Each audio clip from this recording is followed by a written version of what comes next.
Hola, en este proyecto trabajamos la situación problema relacionada con la generación de energía para automotores. En esta presentación vamos a analizar diferentes alternativas para producir energía eléctrica de una forma más eficiente. Nuestro equipo son Ana Paula Martínez, Naomi Lepe, Imanol Jiménez, Jorge Arturo y Mauricio Lara. Las principales alternativas que vamos a mencionar son las celdas solares, las celdas galvánicas y las celdas de combustible.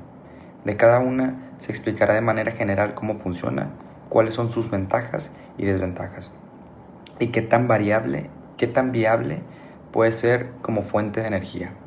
Sin embargo, en la parte experimental nos enfocamos principalmente en poner en práctica la celda galvánica y su celda de combustible, ya que estas fueron las que se probaron en el laboratorio. Con esto buscamos comparar diferentes opciones de generación de energía y entender cuál puede ser más útil dentro de la situación problema planteada. Las celdas solares son pequeños dispositivos que al unirse forman un panel solar, el cual convierte la energía solar o la luz del sol en energía eléctrica. Esto nos dice que es un tipo de energía renovable. Es una energía limpia porque a comparación de los combustibles fósiles, sí contaminan o generan un daño mayor. Funciona gracias al efecto fotovoltaico, ya que cuando la luz solar llegue al material de que está hecho, los electrones se van a activar y eso forma una corriente eléctrica, el cual esa energía se puede almacenar en baterías o de diferentes maneras. En cuanto a la potencia, cada celda genera muy poca energía, pero si los unimos y generamos el panel solar, va a generar una energía suficientemente buena.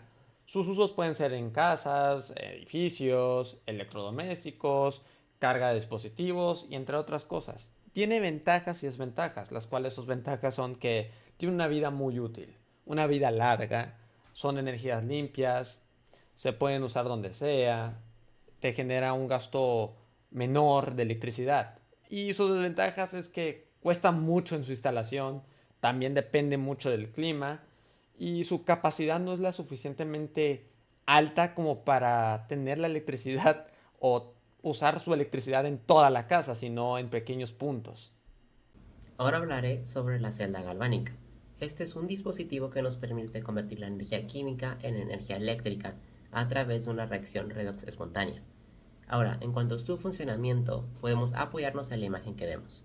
Como se observa del lado izquierdo se encuentra el ánodo, en este caso es el zinc, el cual está sumergido en una solución de sus propios iones. En este electrodo ocurre la oxidación, es decir, el zinc está perdiendo los electrones. Estos electrones se desplazan a través del circuito externo, generando así una corriente eléctrica. Posteriormente, como se muestra del lado derecho, los electrones llegan al cátodo, que corresponde al cobre. En este punto ocurre la reducción, donde los iones en solución ganan los electrones. Ahora, en la parte central se encuentra el puente salino, cuya función es permitir el flujo de los iones entre ambas soluciones para así mantener el equilibrio de las cargas dentro de la celda. De esta manera, el flujo continuo de los electrones y de los iones permite que la celda pueda generar energía eléctrica, la cual puede ser utilizada, por ejemplo, para alimentar un pequeño motor, que en nuestro caso fue un juguete. En cuanto a sus ventajas, estas celdas son fáciles de construir, pueden funcionar como una fuente de energía portátil y tienen una vida útil relativamente larga, además de generar electricidad de forma directa. Sin embargo, también presentan algunas limitaciones, como el uso de sustancias químicas, su desgaste con el tiempo y que en algunos casos pueden resultar más pesadas o costosas. Las celdas de combustible son una alternativa a los combustibles fósiles, ya que generan electricidad usando el hidrógeno y no la gasolina. Funcionan combinando el hidrógeno y el oxígeno, ya que generan una reacción química. El hidrógeno se separan protones y electrones. Los electrones pasan por un circuito y generan electricidad, mientras que los protones se combinan con el oxígeno, así generando su residuo, que es el agua. Sus ventajas son que no contaminan, son más eficientes que los motores tradicionales y que pueden usarse tanto en autos como en autobuses, pero también tienen sus desventajas, como sus altos costos, la dificultad de obtener y almacenar el hidrógeno y que su vida útil puede ser limitada con el tiempo. En conclusión, son una alternativa limpia, pero aún así tienen retos para que su uso sea masivo. En esta parte del proyecto, el objetivo fue analizar las alternativas principales de generación de energía, la celda galvánica y la celda de combustible. Por un lado, buscamos diseñar y construir una celda galvánica que pudiera generar suficiente voltaje para hacer funcionar un dispositivo pequeño, como los juguetes utilizados. En el experimento para esto se tomaron en cuenta los materiales, los electrodos, las soluciones y el funcionamiento de las reacciones de oxidación y reducción. Por otro lado, también se evaluó la celda de combustible, con el propósito de comparar su desempeño con la de la celda galvánica. La idea era observar cuál generaba mayor voltaje y cuál funcionaba mejor bajo las condiciones de laboratorio. Entonces, el objetivo general fue comparar ambas celdas y determinar cuál alternativa resultaba más eficiente para producir energía eléctrica en esta situación problema. Para construir la celda galvánica en el laboratorio, primero se preparó el sistema usando dos metales diferentes con electrodos. Estos electrodos fueron colocados en una solución electrolítica que permite el movimiento de iones y ayuda a que se genere corriente eléctrica.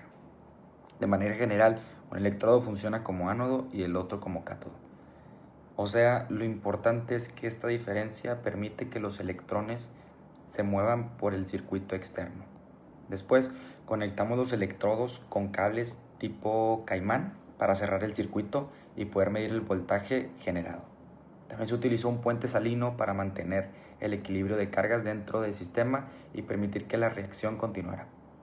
Finalmente, medimos el voltaje con un multímetro y conectamos la celda al juguete para comprobar si podría pasar o suministrar la energía necesaria para hacerlo funcionar. En los videos se muestra el funcionamiento de una celda galvánica al ser conectada a distintos juguetes que operaban con una batería faltante. Podemos observar que al hacer la conexión de manera correcta, es decir, respetando la polaridad entre los electrodos, podemos notar que la celda fue capaz de suministrar la energía para iniciar los motores de cada juguete. Esto nos mostró que la celda galvánica fue capaz de generar el voltaje suficiente para sustituir la batería faltante. La celda que generó mayor voltaje fue la celda galvánica, ya que se registraron valores de 1.36 y 1.48 volts, mientras que la celda de combustible solamente alcanzó un voltaje de 0.8 volts, el cual no fue suficiente para encender el motor de ningún juguete. Algunos factores que pudieron haber contribuido a esta falta de funcionamiento por parte de la celda de combustible se debe a que debe cumplir con ciertos requerimientos para que pueda funcionar de manera más eficiente. Dos de ellos es que necesita producir suficiente hidrógeno mediante electrolisis y mantener la membrana hidratada. Si estos requerimientos no se cumplen, su desempeño va a disminuir. Es por eso que el valor obtenido nos indica ya sea pérdida de energía, falta de gas producido, conexiones no óptimas y fuga. En resumen, podemos decir que la celda galvánica es la más adecuada, ya que logró generar el voltaje suficiente para hacer funcionar el juguete. Esto nos dice que es capaz de transformar la energía química a eléctrica de forma más eficiente en este tipo de montajes. Por otro lado, la celda de combustible no fue así. No fue capaz de generar el voltaje necesario para hacer funcionar el juguete, por lo que no pudo cumplir con el mismo objetivo.